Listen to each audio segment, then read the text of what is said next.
Olá, alunos do quarto ano, sejam bem-vindos para mais uma aula de matemática, nossa aula de número 80. Eu sou a professora Janine e o tema dessa aula são atividades sobre os números decimais. Nesta aula, nós vamos praticar os conhecimentos sobre os números decimais em diferentes situações.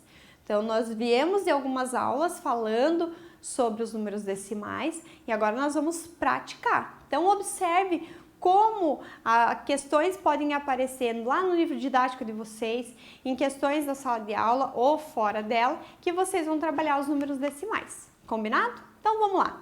Na atividade 1, veja lá o que pede. O Tiago e a Laura, eles desenharam cada um uma figura e representaram a parte pintada dos desenhos de duas formas diferentes. Então, vamos ver lá como é que eles fizeram.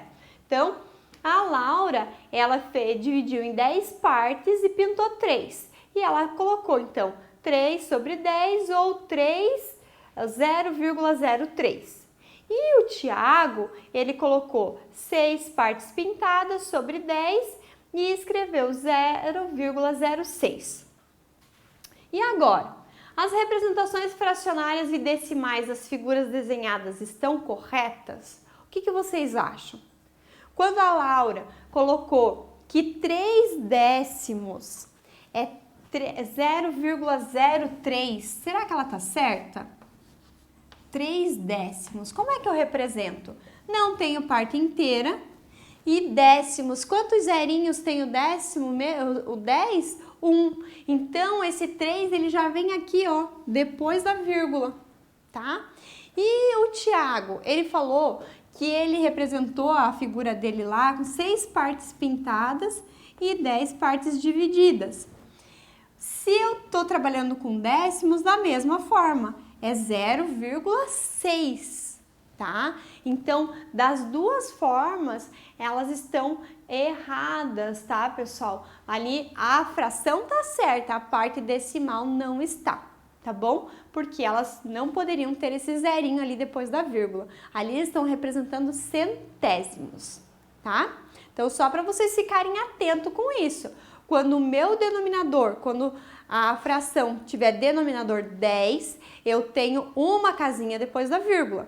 Quando eu tiver um denominador 100, eu tenho 2 casinhas depois da vírgula, tá? Observem isso. E agora, na atividade 2, vamos observar a situação a seguir e para responder.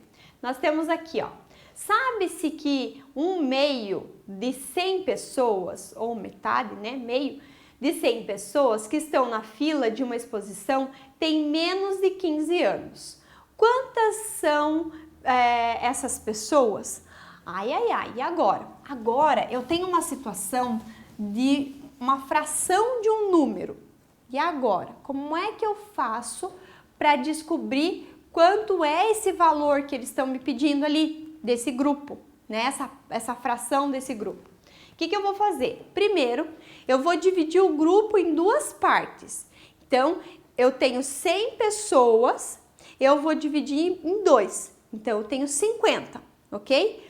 Quantas partes representa esse grupo ali? Uma. Então, isso quer dizer que 50 pessoas da fila são menores de 15 anos. Ou, quando eu penso aqui, ó, 1 sobre 2, eu já leio meio, não leio 1 meio, meio de 100, metade de 100 é quanto? 50. Então, eu já conseguiria responder dessa forma. Mas, em todo caso, eu vou pensar assim, ó, o 100 era a minha parte inteira. Eu vou dividir esse 100 em 2 partes. E eu vou usar uma delas só para representar as pessoas com menos de 15 anos. Esse 1 aqui, ó, representa 50, tá? É dessa forma que eu preciso pensar. Poderia ser um outro número, poderia ser 1/4 de 100. Agora pensa um pouquinho.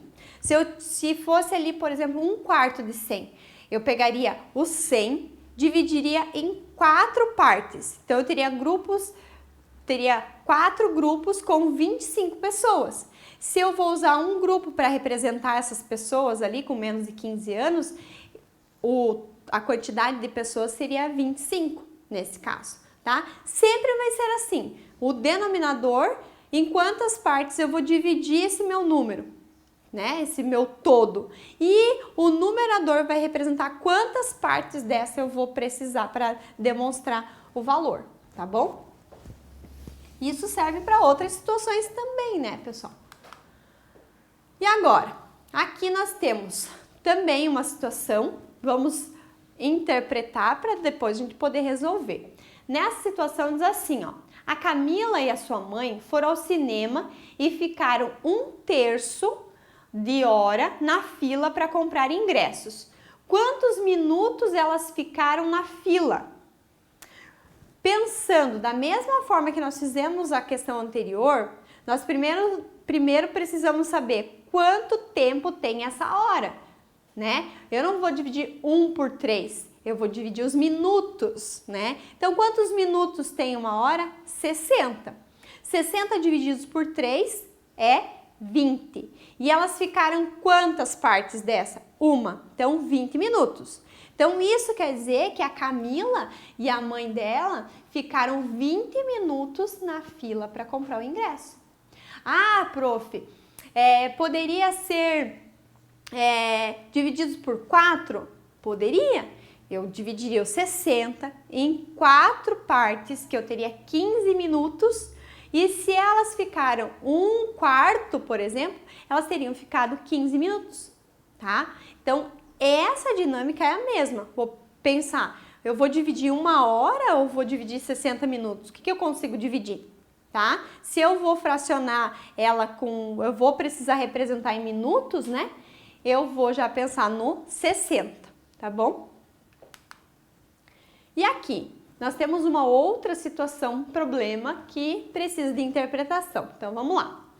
O tanque de um carro com capacidade para 40 litros de combustível está com menos de 1/4 da sua capacidade, tá? Esse carro está com aproximadamente quantos litros de combustível? E agora? Então, eu vou pensar. Nós vamos dividir a capacidade do tanque em 4 partes, porque o meu denominador aqui é 4. 40 divididos por 4 é 10. Isso quer dizer que se esse carro, nessa situação, esse carro deve ter menos de 10 litros de combustível no seu tanque, tá? Porque ali está dizendo, ó, que ele está com menos de 1/4, então com menos de 10. O que isso me ajuda, prof? Eu fazer um cálculo de distância, quanto que o meu carro faz com 1 litro de combustível, se eu vou chegar no destino com aquele combustível que eu tenho no tanque, ou eu preciso colocar mais. E isso é importante para eu saber. Então, mas isso aí no dia a dia eu não uso para nada, eu não tenho carro. Você não, mas você é passageiro de carro da família de vocês. Aí você vai olhar lá no carro, vai perguntar lá pro pai e pra mãe, quantos litros cabem no tanque desse carro? Daí eles vão dizer, cabe 40, cabe 45, depende de cada modelo. Daí você vai olhar lá e vai perceber, tem 1/4, tá na metade, então quantos litros tem ali? E onde a gente vai? O nosso passeio é longe, é perto? Quanto esse carro faz com 1 litro de combustível?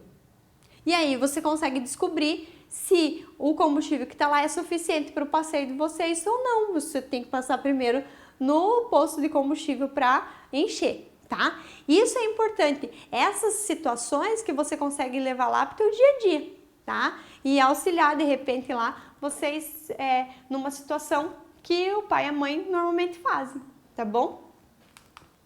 E aqui, nós temos uma outra situação.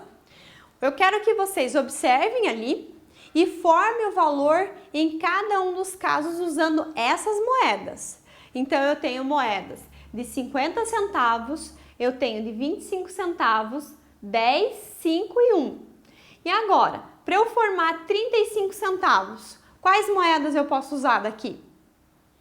Eu pensei que eu posso pegar uma de 25 centavos e uma de 10, 35, ok?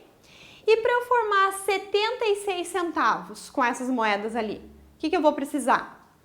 50 centavos, mais uma de 25 deu 75, mais uma de 1, 76.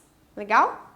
E para que a gente forme 98 centavos, eu vou precisar uma de 50, uma de 25, uma de 10 e 3 de 1, para que eu feche lá 98 centavos.